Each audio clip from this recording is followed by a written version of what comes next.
Olá pessoal, primeiramente gostaria de externar minha satisfação, minha alegria de poder apresentar esta palestra neste Congresso Nacional, no Congresso Brasileiro de Física, abordando um tema bastante complexo, no entanto será apresentado de maneira introdutória. O tema o assunto é mecânica quântica, e mecânica quântica é extremamente complexa, mas a minha proposta de apresentação ela é introdutória à mecânica quântica, ela é baseada na argumentação heurística da equação de Schrödinger, da equação que rege o movimento do elétron, tá certo, pessoal? Então tem toda uma descrição por trás desta palestra, que é baseada no último artigo que eu publiquei na Revista Brasileira de Física, tá certo? E para esta apresentação eu vou expor didaticamente uma maneira útil de se apresentar a equação de Schrödinger, sobretudo aos alunos da graduação. Perfeito, pessoal? Então, vamos começar essa exposição, que será uma exposição didática. Eu vou usar a todo momento o quadro. É uma aula, de fato, encarem como uma aula em forma de palestra, tá certo? Então, nossa equação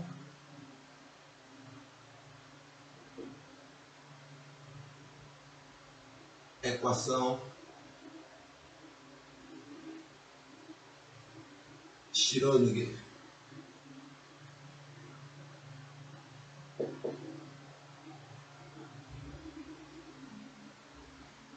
vou optar pela pronúncia aportuguesada, Schrödinger, e não Schrödinger ou algo mais próximo do austríaco originário. Eu vou usar a pronúncia Schrödinger, pedindo vênia a todos aqueles que pronunciam o contrário, ou pronunciam diferente, melhor dizendo. A equação que Schrödinger obteve em 1926 é dada por H cortado sobre 2m, del2 de psi de xt, del x2, mais v de xt,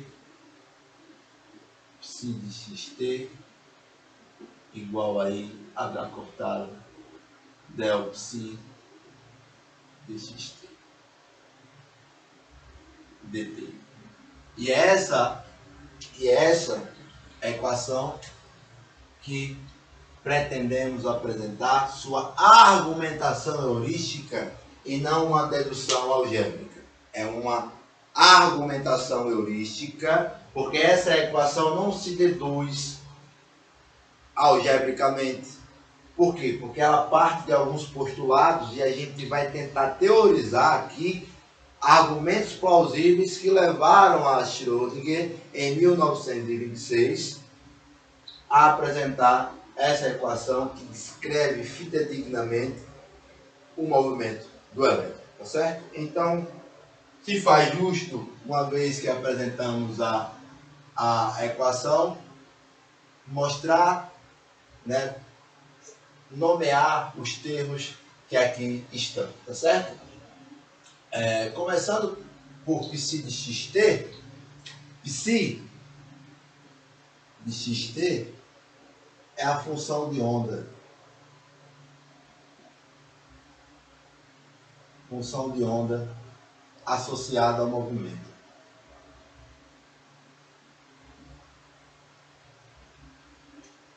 E nossa apresentação será guiada pela forma dessa função de onda. Uma vez que temos a equação de Schrödinger, sabendo a função de onda, podemos encontrar valores para a energia potencial, V de xt, energia potencial,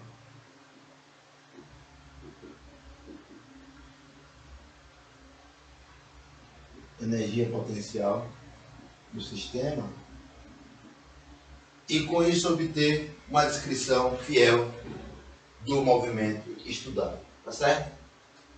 Evidentemente que a gente percebe que há a inserção de derivadas parciais de segunda ordem, nesse caso, para a coordenada espacial e de primeira ordem para a coordenada temporal.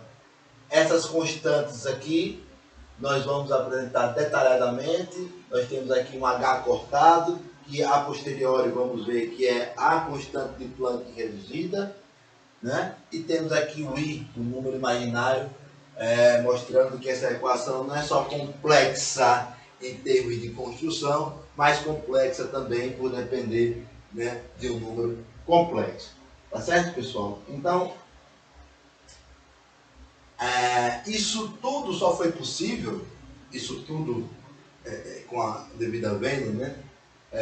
Essa formulação, essa equação só foi possível ser construída baseada em alguns postulados. Que esses postulados, posteriormente, por sua vez, perdão, eles surgiram a partir da argumentação de um homem chamado Max Planck, no qual teorizou a existência da energia discreta, do espectro discreto de energia atômica, ou seja, a energia do átomo é dada em termos de pacotes, quantum. Essa descrição discreta, ou seja, essa emissão discreta de energia para o átomo possibilitou a existência, né, da física quântica. Possibilitou a explicação da catástrofe ultravioleta, posteriormente do efeito fotoelétrico consolidado por Einstein, tá certo? Então, esse H aqui, nós estamos vendo de forma diferente, mas o H é a constante de Planck,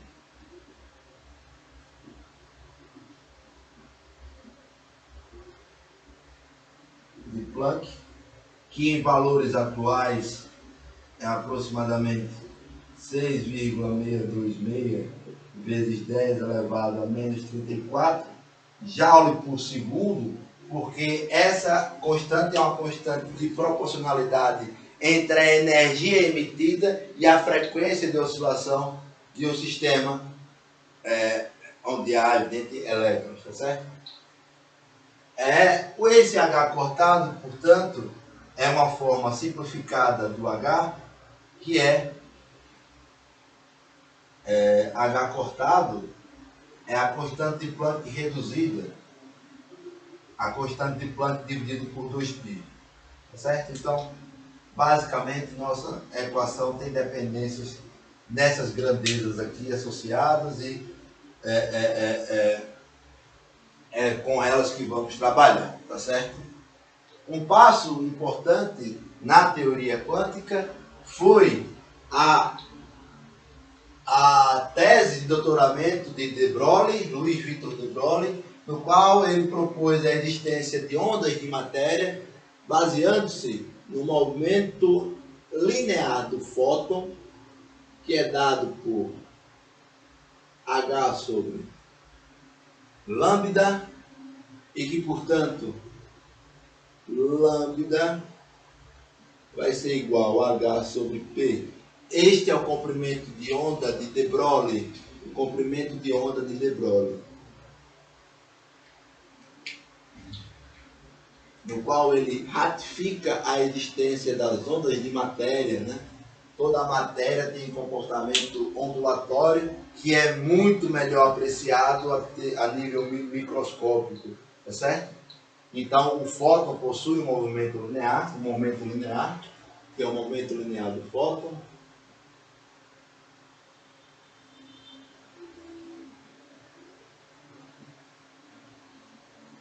O fóton e, né, posteriormente, lambda é o comprimento de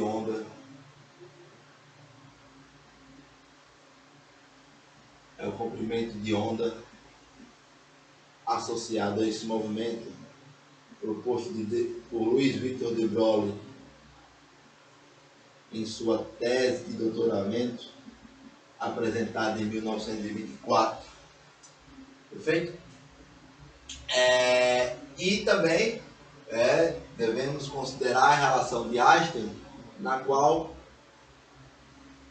ele mostra essa proporcionalidade entre a constante de Planck e a energia do sistema com sua frequência de oscilação.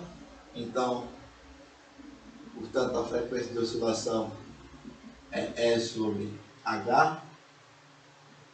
Esse é o postulado de Einstein, que lhe rendeu o prêmio Nobel para a explicação do efeito fotoelétrico. Então, aqui você tem de Broglie e aqui você tem o postulado de Einstein. Né? Então, vamos guiar nossa apresentação baseada nesses dois postulados e sabendo da mecânica clássica que a energia total do objeto, de um corpo, é dada em termos de sua energia cinética, K, mais sua energia potencial V. Sua energia potencial V. Considerando K igual a mv2 sobre 2, uma vez que temos o movimento, uma vez que temos o momento linear do objeto igual a P mv, isso aqui do objeto com massa de repouso, esse é o momento angular de um objeto com massa de repouso, esse aqui é o momento angular do fóton.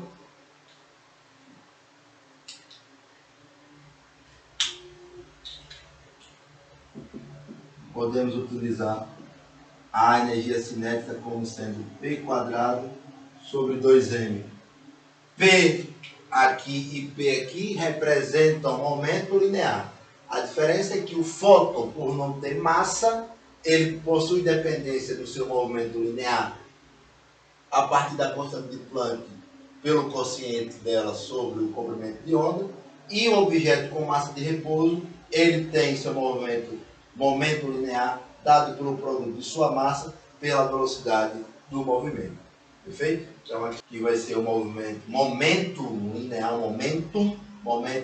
de um corpo com massa de repouso, e aqui o momento linear do fóton. Perfeito?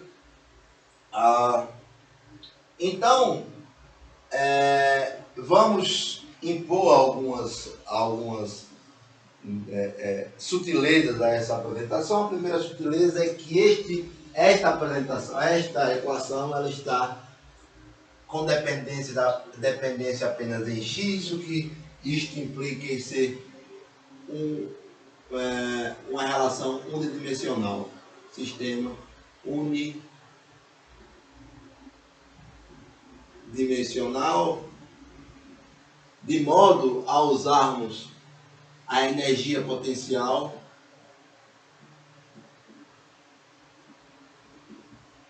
do sistema em termos apenas da coordenada espacial x e do tempo.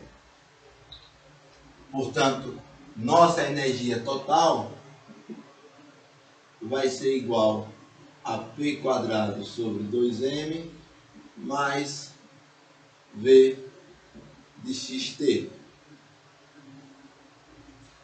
Portanto, nossa equação tem que ser condizente com esses dois postulados e com a energia total do sistema. Perfeito, pessoal? A priori, são essas as imposições iniciais, tá certo? Fato interessante é que a equação de Schrödinger, da forma como ela está ali, ela nos possibilita várias leituras.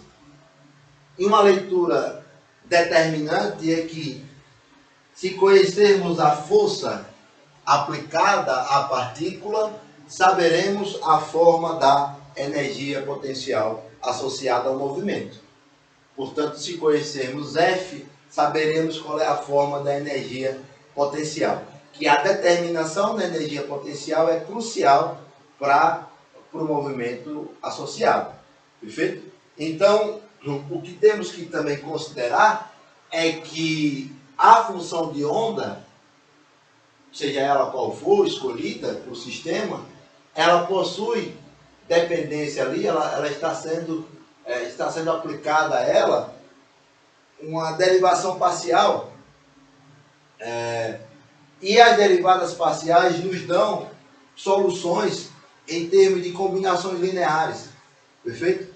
Então, o que eu quero dizer com isso é que se Psi1 de xt for solução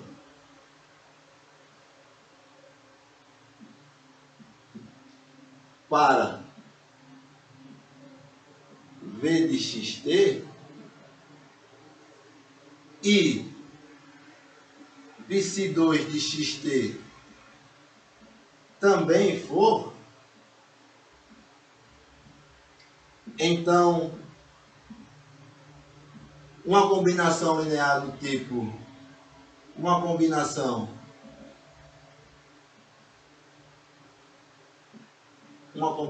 linear C1 Psi1 de xt mais C2 Psi2 de xt também será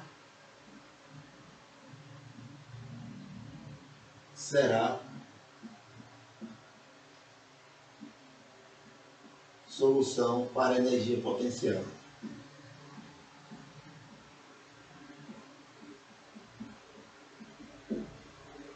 Isso se deve ao fato da condição de existência necessária e suficiente, né, para a gente encontrar soluções em termos de derivadas parciais.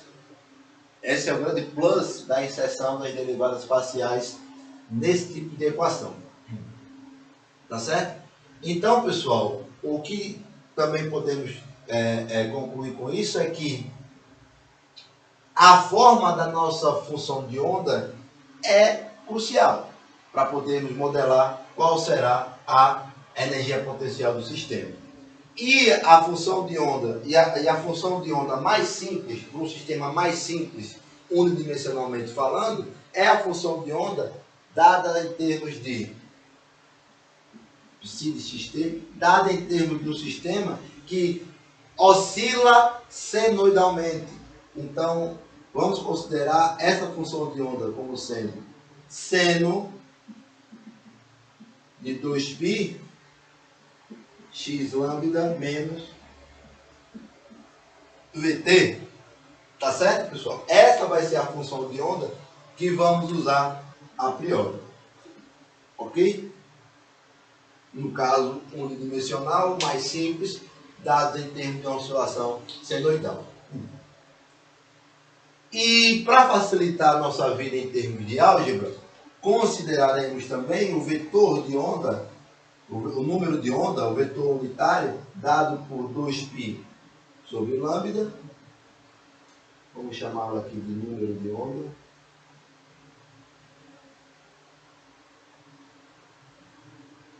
E a frequência angular de oscilação, 2πu.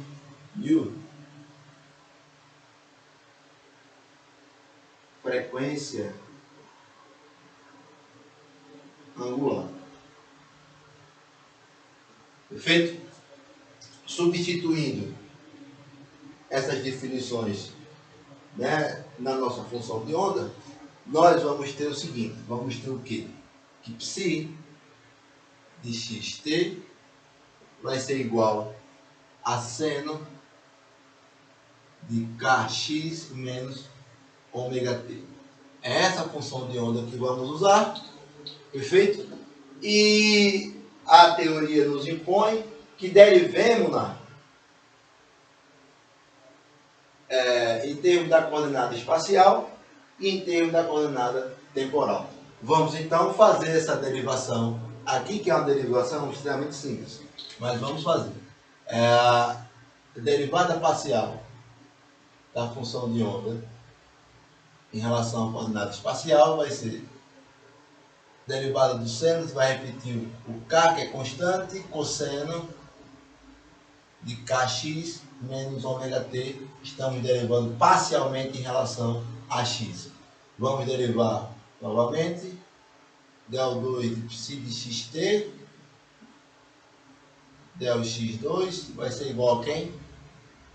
Derivada do cosseno vai ser menos o seno, o k vai ficar ao quadrado, seno de kx menos ômega t, certo?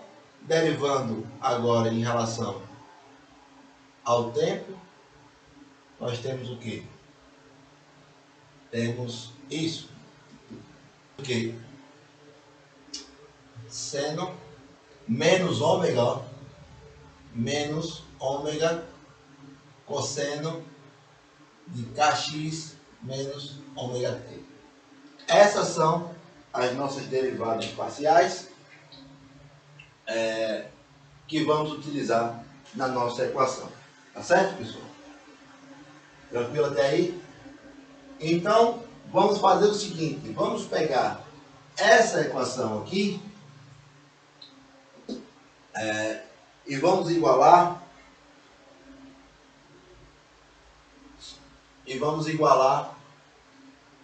ao postulado de Einstein, está aqui em cima. Vamos fazer isto. Vamos fazer isto da seguinte maneira.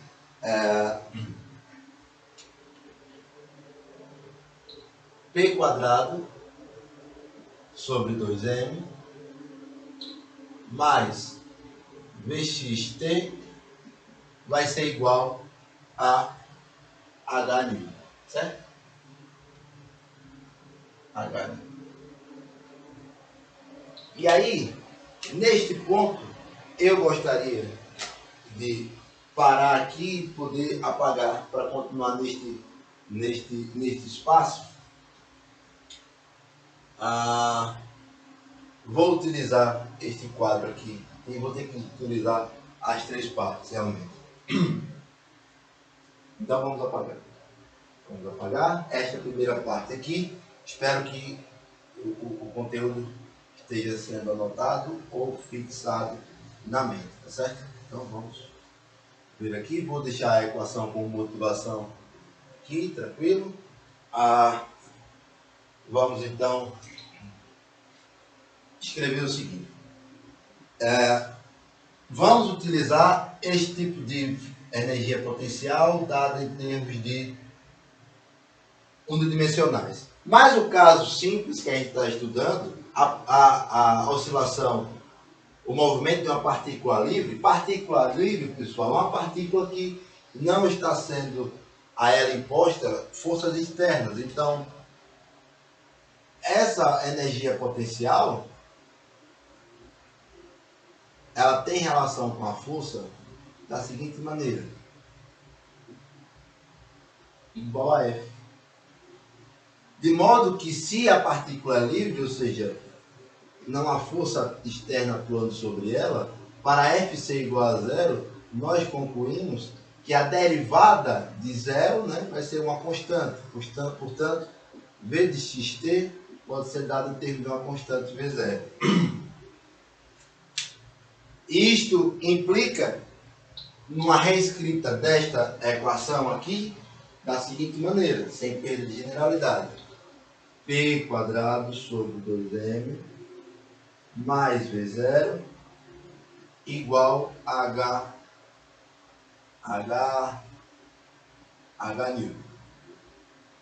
Certo?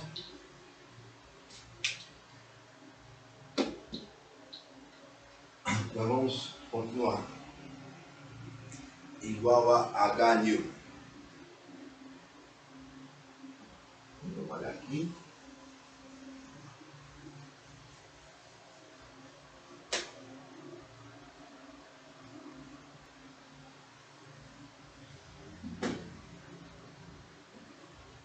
Mas nós sabemos, já foi dito anteriormente, que, vou escrever de novo, P é igual a H sobre lambda e que H cortado é H sobre 2π. Então, substituindo aqui no valor de P, vai ficar H ao quadrado sobre lambda ao quadrado mais vezes 1 sobre 2m mais V0 igual H mil. Sabemos também o quê? Que ômega é igual a 2π mil, o que concluímos que a frequência de oscilação é ômega sobre 2π. Portanto, substituindo esses valores nessa equação aqui, nós vamos ter o quê? H cortado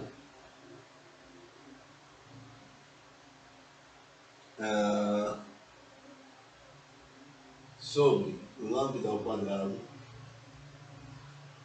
vezes 2π ao quadrado vezes 2m mais V0 é igual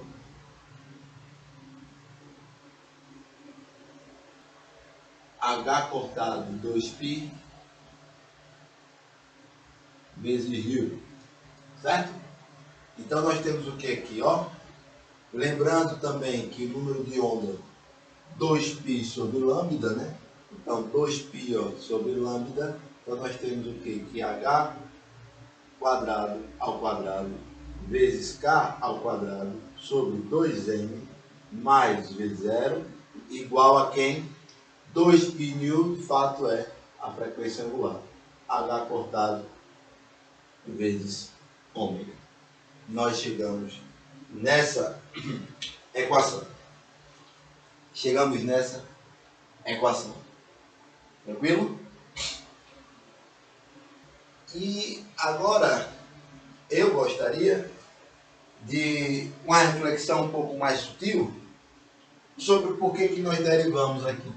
Perceba o seguinte, que a inserção dessas derivadas parciais aqui implica o seguinte: eu tenho um K quadrado aqui, não tem?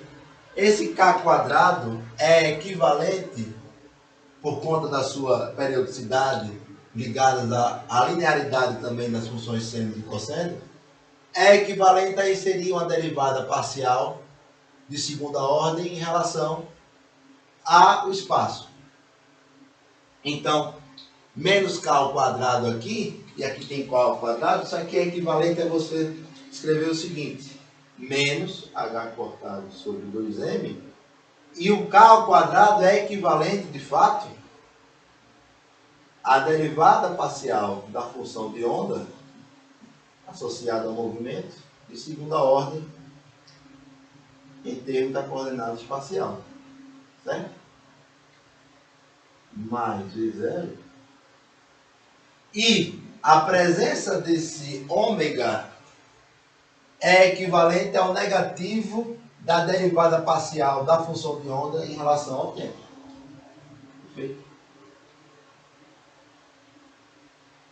Menos H cortado, derivada parcial da função de onda em relação ao tempo.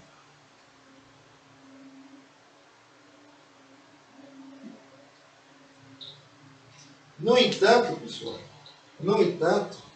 não podemos assegurar que, de fato, as constantes, os coeficientes atrelados, os coeficientes aqui, atrelados, né? Os coeficientes das derivadas parciais, não podemos garantir que esses coeficientes são, de fato, H cortado ao quadrado sobre 2m e o outro sendo menos H cortado. Não podemos. E não podemos garantir a linearidade considerando esta função de M. Por quê? Porque ela vai oscilar entre valores periódicos do seno e do cosseno. Então, não temos garantia que será essa equação. Mas, o que desejamos obter é uma equação desse tipo.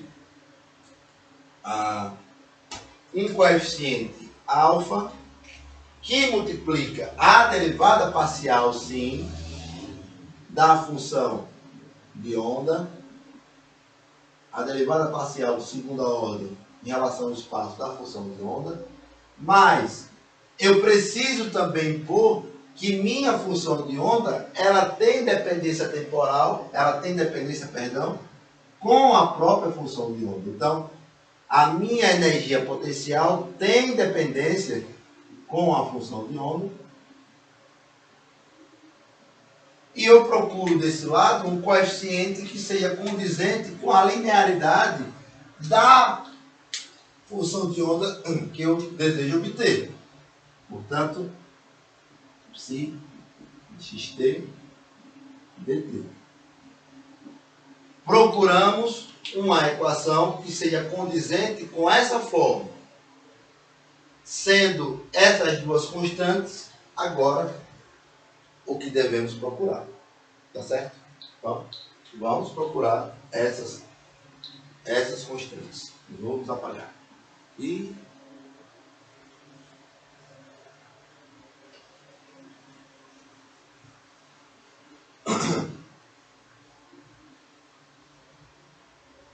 eu vou apagar também aqui. Então, para que isso seja possível, vamos mudar a cara da função de onda partindo da condição especial que um EDP nos proporciona. A combinação de soluções também vai ser solução para a nossa energia potencial. Então, a função de onda, esta função de onda, cuja combinação linear também vai ser solução para a energia potencial. Cosseno de kx menos ômega t mais gama seno de kx menos ômega t. Essa vai ser nossa função de onda. E que, portanto, devemos também, de modo análogo, procurar suas derivadas. A derivada parcial em relação a x vai ser menos k seno de kx menos ômega t mais gama k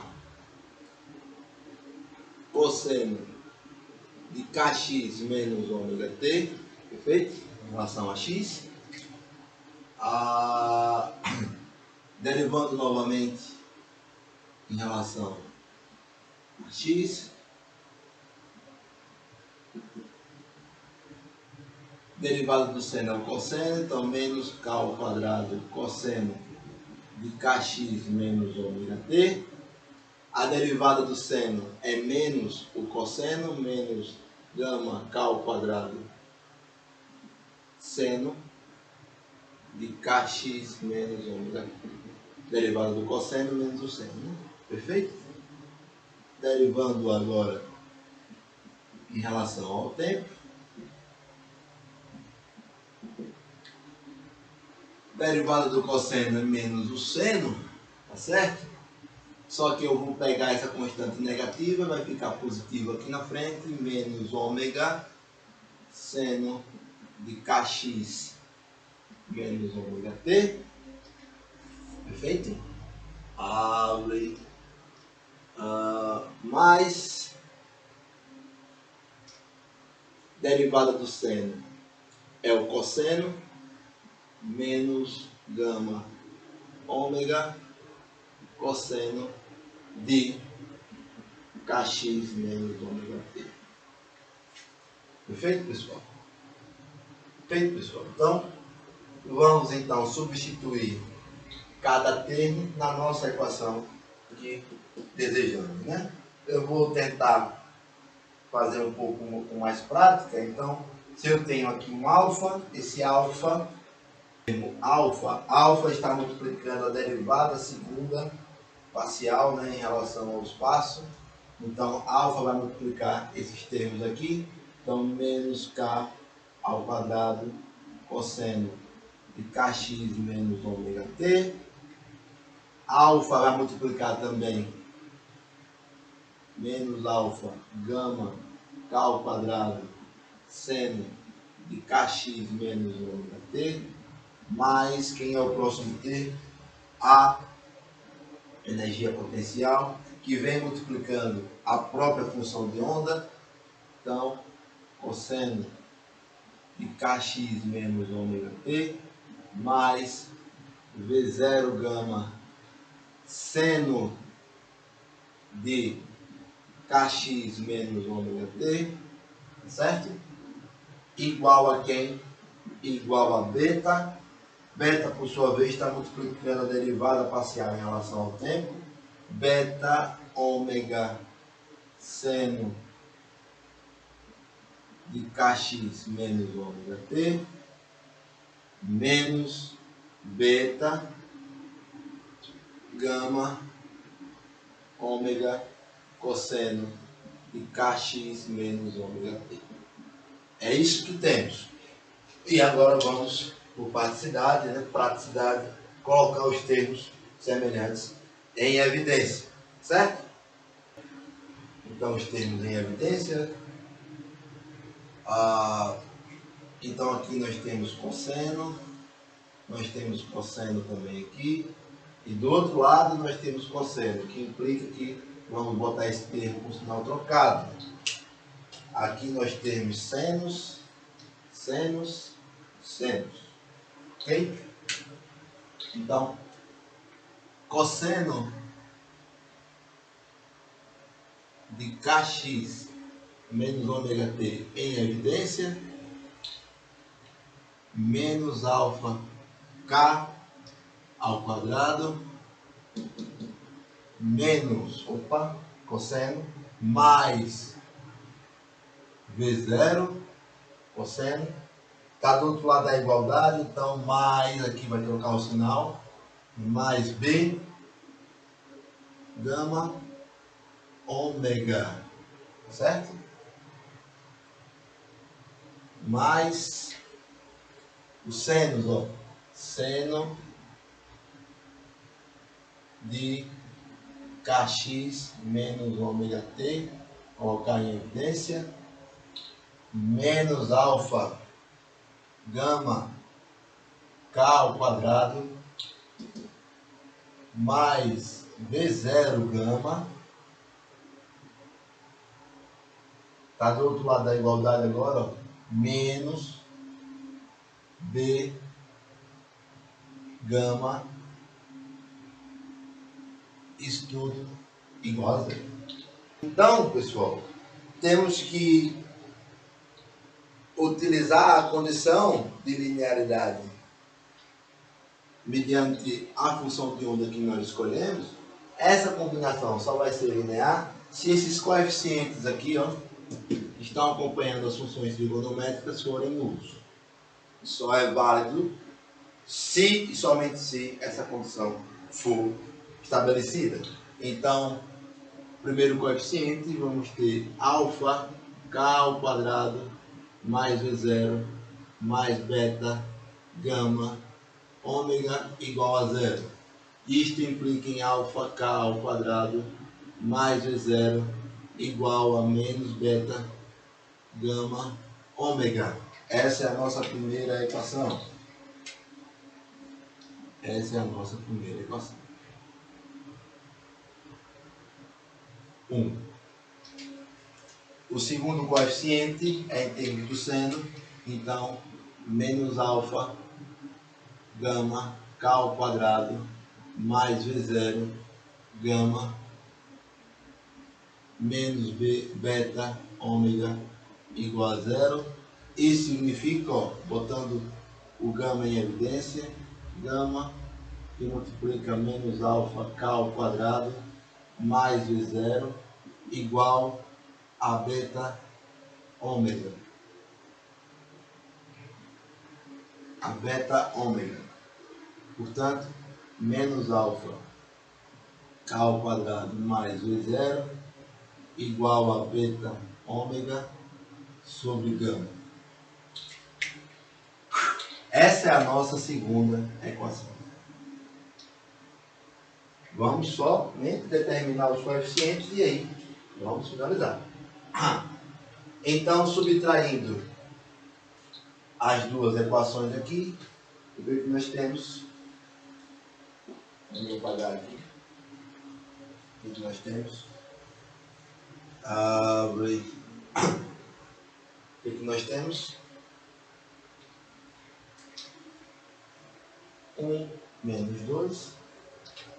Nós temos o que? Ó, menos alfa k ao quadrado menos alfa k ao quadrado é 0. V0 menos V0, 0. Menos BW menos B gama ômega menos B gama ômega igual a 0. Então vamos ter o seguinte: 0 igual menos B gama ômega menos beta ômega igual sobre ômega. Ou seja, beta gama ômega igual a menos beta ômega gama. Isso, evidentemente, é igual a quem? Escrever de uma maneira que fica mais claro. Isso é igual. Eu posso cancelar por semelhantes.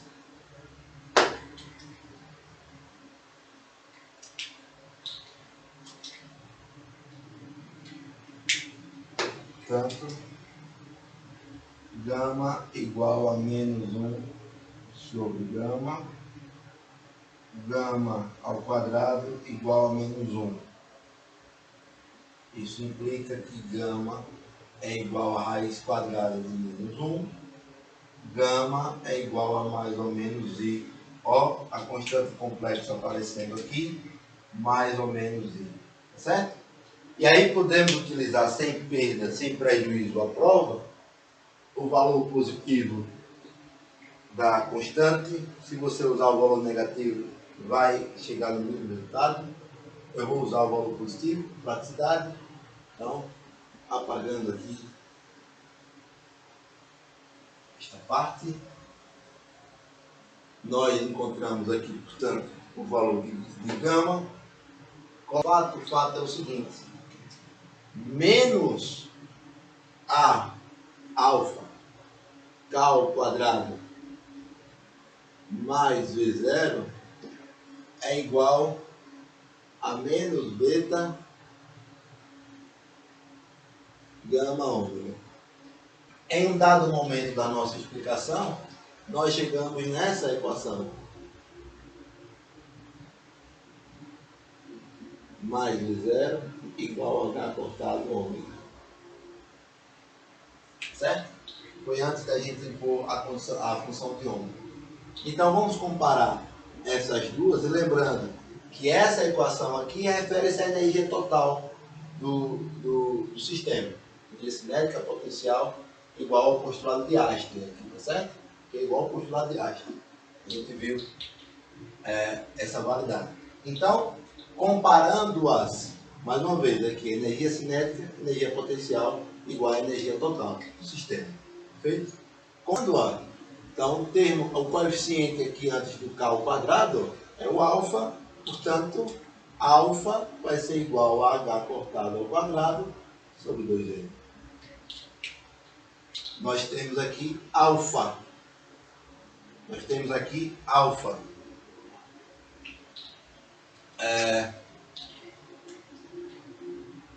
O valor de beta, portanto, quanto é que vai ser o valor de beta? Então, temos que beta é quem está acompanhando aqui, ó, temos o que? Beta, gama, ômega, menos beta, ômega, gama, é igual a H cortado, ômega. Portanto, menos beta, ômega, é igual a H cortado. Quanto é ômega? Vamos escolher o valor I. Então, portanto, menos beta vezes I é igual a H cortado. Isso é beta I igual a menos H cortado. Lembrando que I ao quadrado é menos 1. I ao quadrado é menos 1. Então, nós temos aqui beta I igual a I ao quadrado H cortado. Portanto, beta é igual a I H cortado. Temos o valor de beta. De posse do valor de beta, podemos finalizar a nossa formalização da seguinte maneira. Lembrando que nós desejávamos procurar os coeficientes referentes a uma equação consistente com alfa D2 psi de xt dx ao quadrado mais V0 de psi de xt igual a beta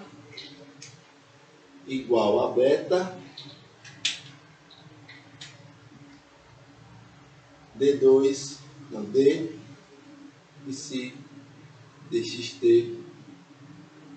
dt. Nós procurávamos, né, uma solução consistente com essa equação. Nós achamos os valores de alfa e beta. Então, portanto, nós temos que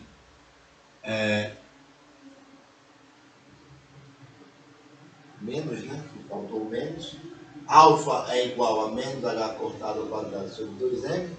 Então, temos que menos H cortado ao quadrado sobre 2m, que multiplica D2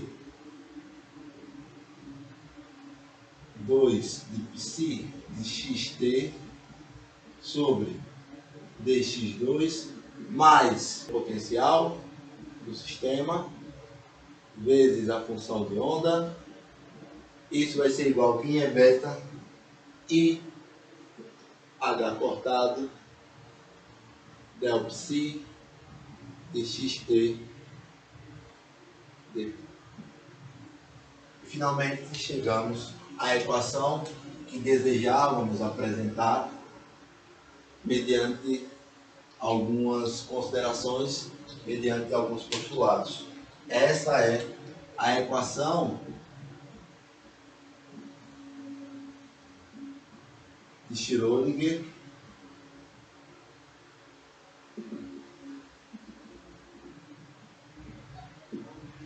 é obtida em 1926,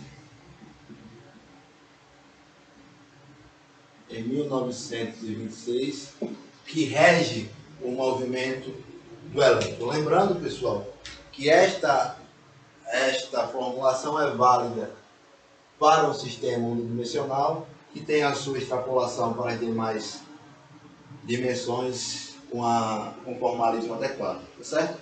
Então, espero que tenha ficado claro essa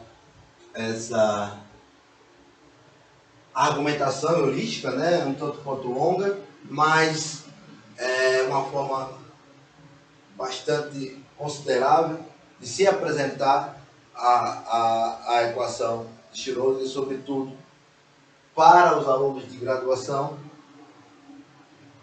E esta equação vale dizer, né, que ela foi obtida mediante os postulados, não necessariamente seguindo os passos que Schrödinger seguiu, evidentemente que não.